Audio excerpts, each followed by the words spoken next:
808 News and Views right here on Salam Media. Welcome to the show. My name is Julie Ali, and I do hope you'll be keeping me company for the next 2 hours. And we're more than happy to hear whatever is on your mind. So please do call in and become a part of the conversation. We do understand that the South African platinum mine supply and power is set to diminish even further as winter sets in. And of course, once again, fingers pointed directly at Eskom.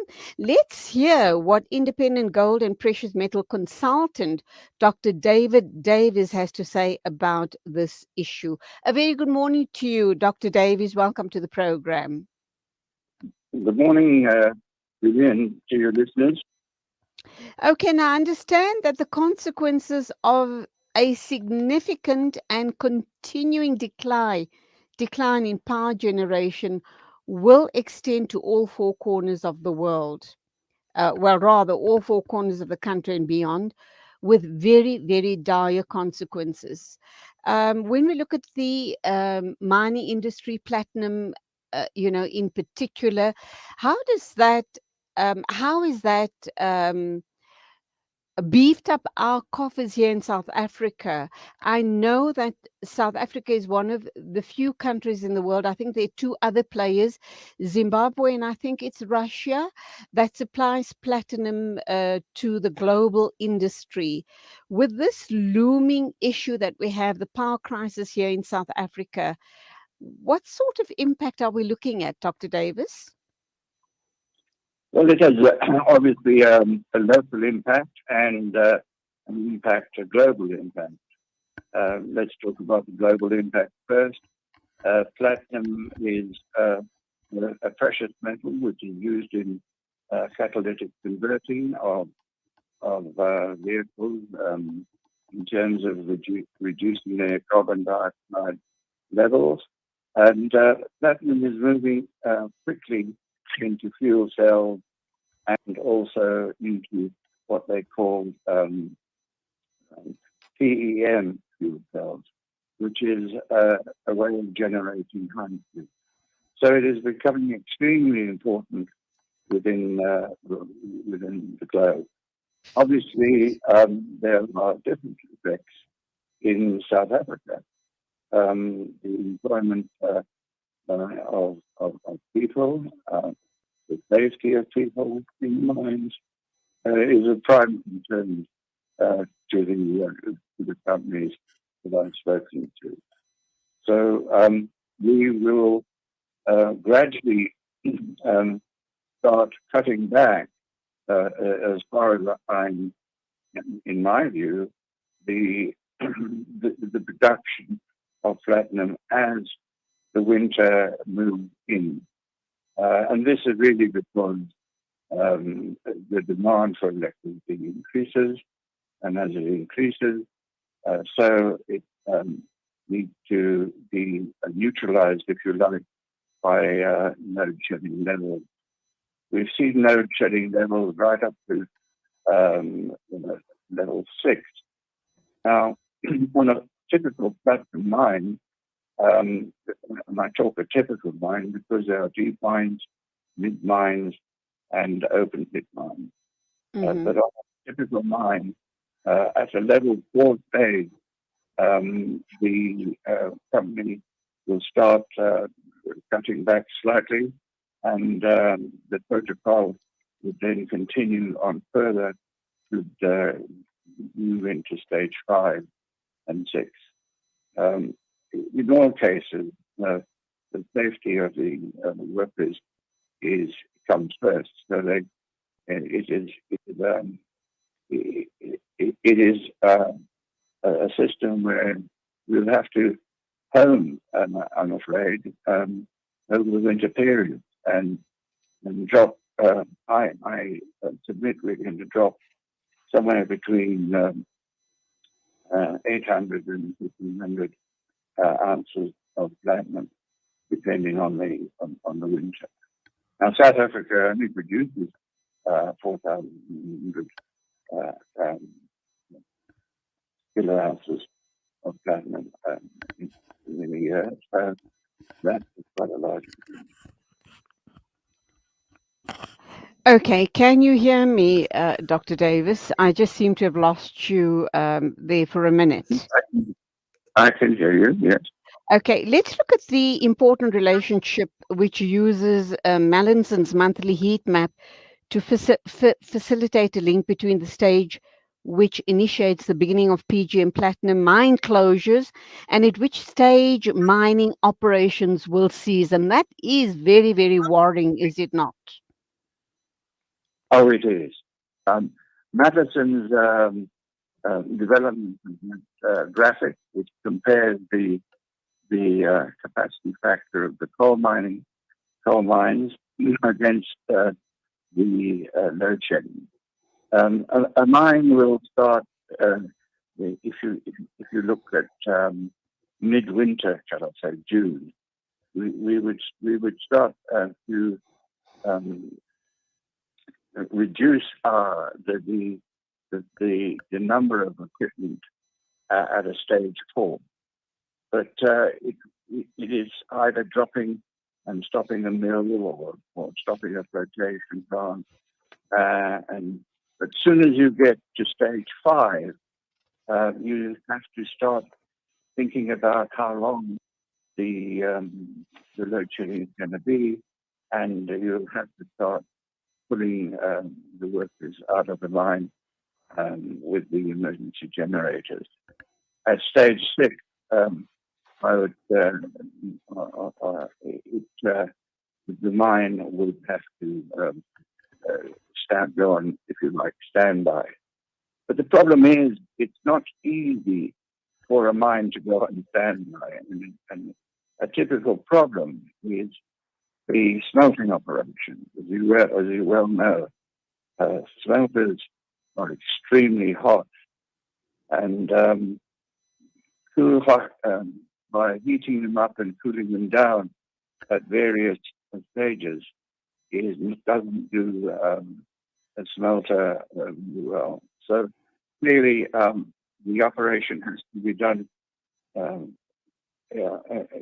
fine tuned, and eventually we will start seeing a bottleneck at the smelters, because the smelters will not be able to treat all of the platinum coming up prior to the shutdown. Um, what you've just brought to mind for me, and I should imagine for the rest of our listeners this morning, is the far reaching implications of the issue around Eskom and the ongoing load shedding and power cuts that we are experiencing. You know, here I sit at home or sit here in the studio and become very, very irritated when my life comes at a standstill because perhaps I can't do any cooking or baking or watch a bit of TV or communicate, on a decent connection with you and other guests, for example.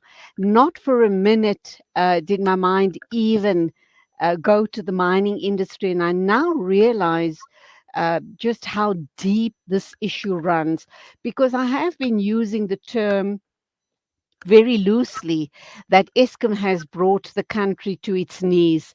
And by talking with you this morning, I realize just how dire our situation is, because this could shut down the entire mining industry, putting hundreds of thousands of people out of work. And that the direct result of that could lead to an uprising in our country, could it not? It is absolutely frightening to think of what sort of repercussions we could be looking at. Dr. Davis. It is, yes, it is frightening. The whole process started of, I suppose, going into dilapidation in when it was the government refused to build any more power stations, which they were advised to do in 1998, and they've been gradually, going without significant maintenance through to the present day. And of course, we have complications such as sabotage, malfeasance, and all those factors which we hear about every day. The everyday worker, for example, the mine will require spare parts, probably made in an industrial area in Johannesburg or around the country, and those parts will be delayed simply because of the power situation. However, most of the larger operations do have or are putting in solar panel generation and wind operation. However, it won't form a baseline as the coal plants do now. So the problem with the coal plants now is that it's an aging fleet, and the aging fleet has to be taken offline one by one when it reaches its dead stop time, and that means it's certificated to a particular day, a particular date after 40, 50 years, and that it has to stop. Now, the government is trying to extend those dead stop dates. That in itself is extremely expensive because it would require a new certification, which would require a very large amount of capital to do that and time. And we haven't got that. Dr. Davis, in your paper, you reference a structural change in the operations of the South African platinum mining industry to maintain equilibrium with power supply. Is that so? Is that the solar and wind that you referred to just a little while ago? Or is, Yes. Is it more than that? And Well, of course, Dr. Davis, here as well, we need to bring in cost implications. It's going to cost the mining houses lots of capital outlay to go this route, and obviously will have a direct impact on the price of platinum as well. So, will it be feasible? Well, that's probably the bright side of things. The price of platinum will be pushed too high under the pressure of no supply or limited supply, and so the platinum prices will rise. It really also depends on the exchange rate, the USL and our exchange rate, and how much it relates to. The interesting part is basically the government is backed into a corner, not only on the coal power stations, but also on the grid.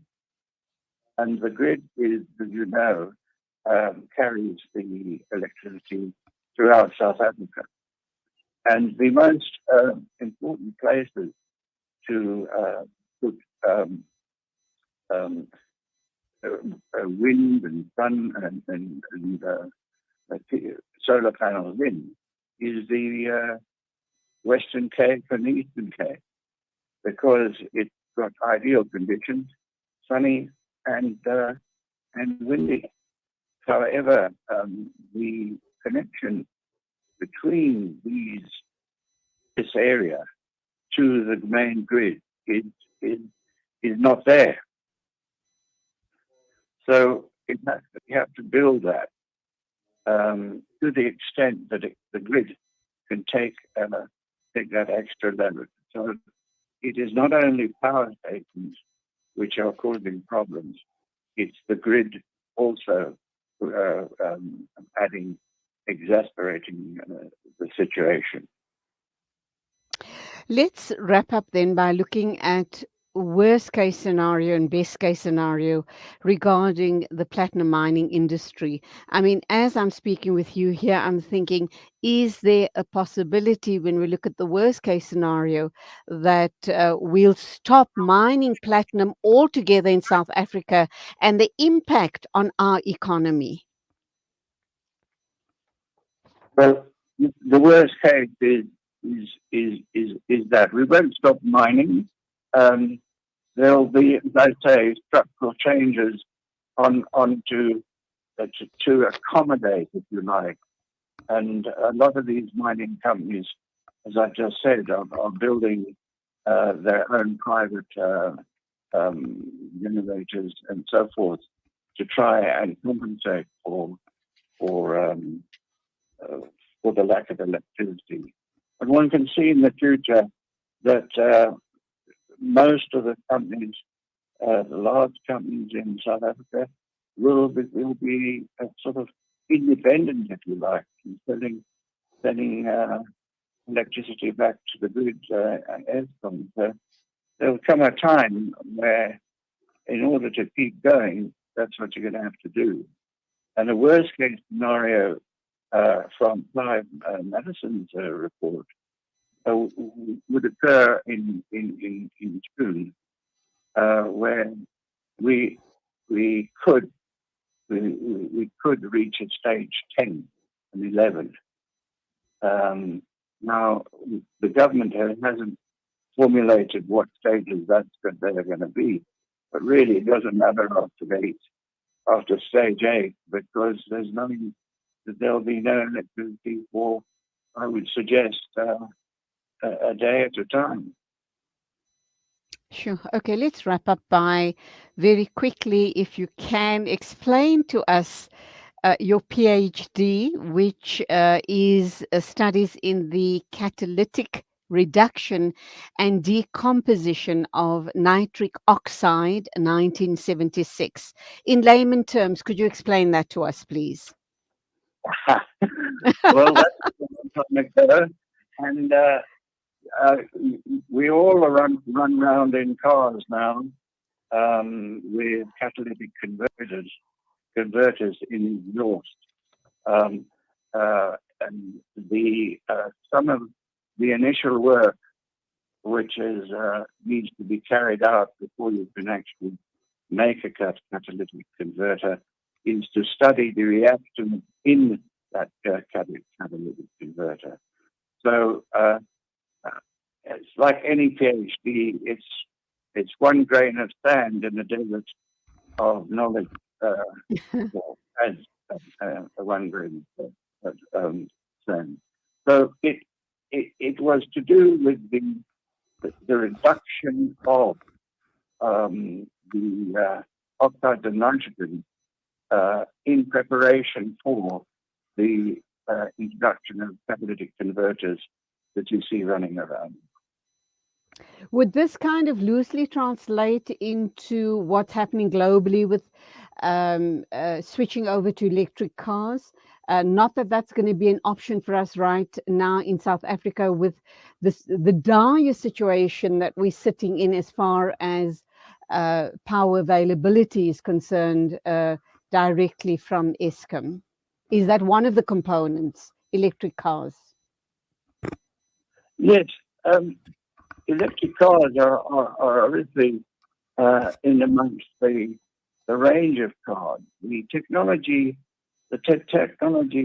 for diesel cars and internal combustion gasoline cars has improved pretty radically.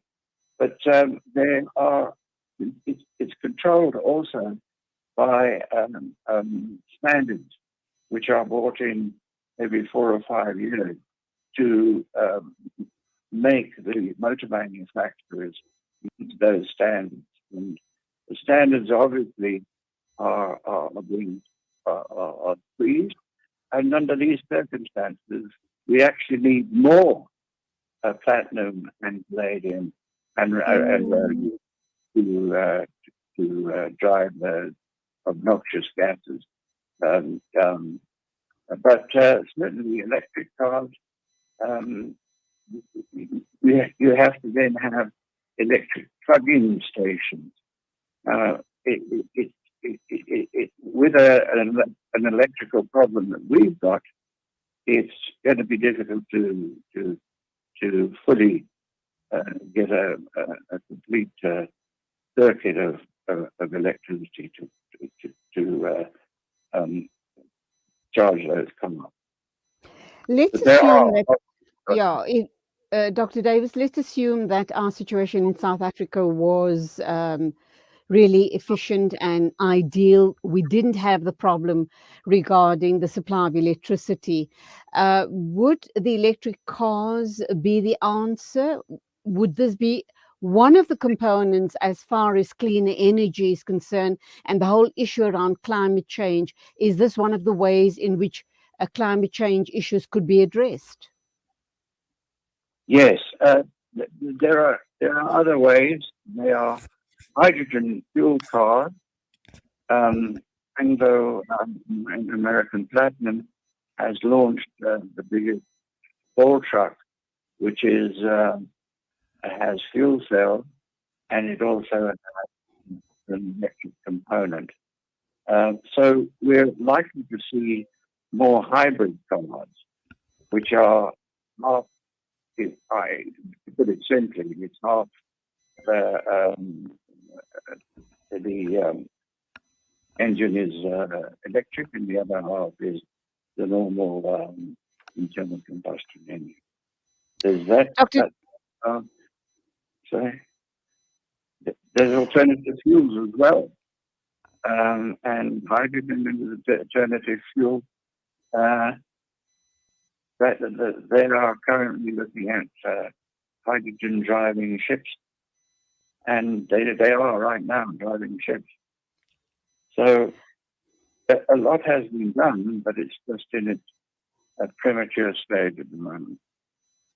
Alas, in an ideal world under ideal conditions, what a lovely scenario. Unfortunately, we're not there. We're a very long way away from it. But Dr. David Davis, wonderful talking with you. Dr. David Davis is an independent gold and precious metal consultant talking to us about the effects load shedding has on the global platinum production. Platinum production. So there you have it. Thank you once again, sir, and wonderful talking to you. Stay safe and God bless. And the same to you and your listeners. Thank you indeed. Standing by to talk with us now at 8:31 a.m. We cross over to Turkey, and we're going to be talking with Dr. Halim again Çolu about the upcoming Turkish elections, which is going to be happening, I think, on the 14th or the 15th of May. So please do stay with us.